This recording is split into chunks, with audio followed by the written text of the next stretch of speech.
What is up, YouTube? It is showtime and I am back with yet again another video. Now in this video I'm going to be showing you guys the #1 popper build, shooting center build for comp stage 3v3 play in specific. I've been really honing in on that as that's what I've been playing predominantly. I did just drop the inside build for those of you guys who want one for competitive play. It's gotten a little bit of controversy in the comment section, a lot of different opinions, a lot of different takes, which is fine. I'm okay with that. You're allowed to disagree on this channel, but some of these builds I'm making, they're tweaked in a way that supports competitive play. Like that inside build, so it is maybe a bit unorthodox. You know, it's not going to be jumping out the gym in terms of getting crazy contact dunks, but it's made for competitive play, and that's what I wanted these next two videos to focus on: competitive play. I think I'm going to drop another build for competitive play in the coming days, not too sure, but I'm going to cover this. Also, this is the popper build that I have been maining. This is my main popper build that I've been using. I've gotten cap breakers on it, and I haven't even had to make a new popper build because I believe I have the best possible. So this is my personal main build. This is my main popper build, the best that I believe. Let's get straight into it. For the position, you guys want to go power forward, and for the height, you guys want to go 6'7". There's been a lot of controversy regarding the new gameplay patch. I personally feel as if the shot contest system has gotten worse. They're saying they recently did something about it. I know some people out there are saying that they don't feel much of a difference. I haven't yet played it myself, but I know that with the contest system and how easy shooting is now, being able to keep up off the hedge and being able to compete in terms of being ISO'd by guards is very important. So these higher speed builds are literally where it's at. So I've personally played on an 80 inside. I played on an 88 speed popper, which is this build, my current build, and I feel the difference, and I know the importance of being able to have those high speeds. So that's why I believe 6'7" is the best for your big man builds, for your popper builds, I should say. And for the weight, you guys want to go 268, and then with the wingspan, you guys want to max it out. This is the template for the build, and we're gonna get straight into it. Make sure you guys pause, slow down the video, do whatever you guys got to do to make sure you guys do these stats properly. First thing you guys want to do is make sure your standing dunk is all the way up at a 72. We're going to leave it here. Our finishing is generally low because, like I said, we are shooting centers where there's space to floor, create shots for ourselves, and also create shots for the guard. You're rarely going to be at the basket, and when you are, you're probably just slipping and just getting a quick dunk. Rise up on bronze is overpowered, very effective even at the lower tiers, and that's why you always have your finishing this low for your poppers. Now for the shooting, what I do is I have mine at a 77. I've kind of been playing around with this a bit. I personally would not go lower than a 74 on a shooting build, a build where you will be shooting all the time. I wouldn't do it if I were you. With this new gameplay patch, shooting has become easier, so you're going to be able to get away with it. But if you wish, you guys can go all the way down to 74. It's completely up to you, but I have mine up at a 77 and my mid-range at an 85 to get my dead eye on silver. And now for the pass accuracy, I have mine at a 65.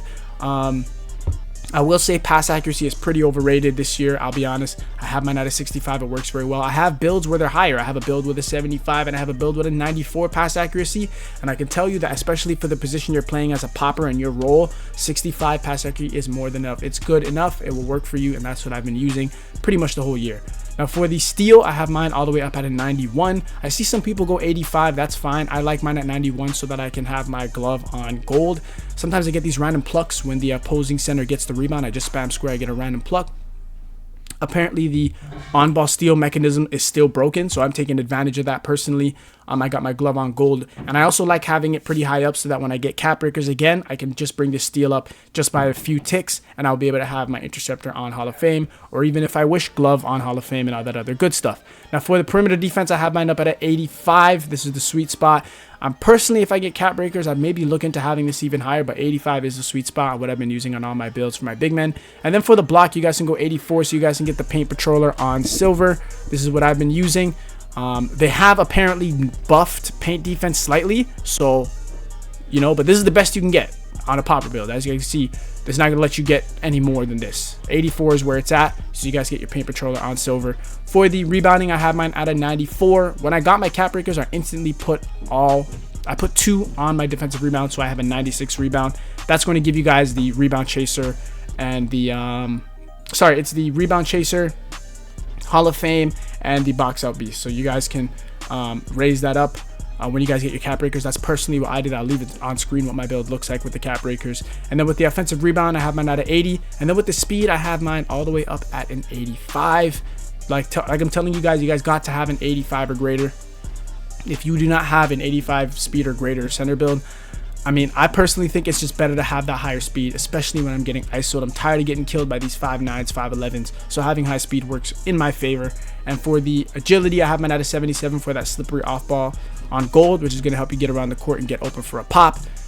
Also your slips too. And then for the strength, I have mine all the way up at a 95 for brick wall on Hall of Fame. And then last but not least, my vertical is all the way up at an 80, and this is the build. When you guys get your cap breakers, please make sure, well, I'm not gonna say please make sure, you do as you wish, but all you need to do, what I recommend you do, what I've done is I put 2 on my defensive rebound, so I get my rebound chaser on Hall of Fame, and then I also use the rest of the 3 on my speed for an 88 speed. That way I can play great on the ball defense. I can keep up. I'm really fast. 88 speed poppers are meta in my personal opinion. I wouldn't make it any other way, and that's what I've done with my cap breakers.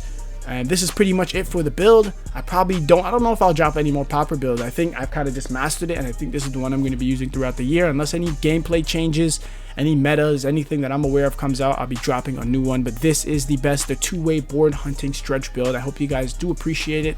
If you did, please do leave a like, comment, and subscribe and all that good stuff. And I will see you guys in the next one.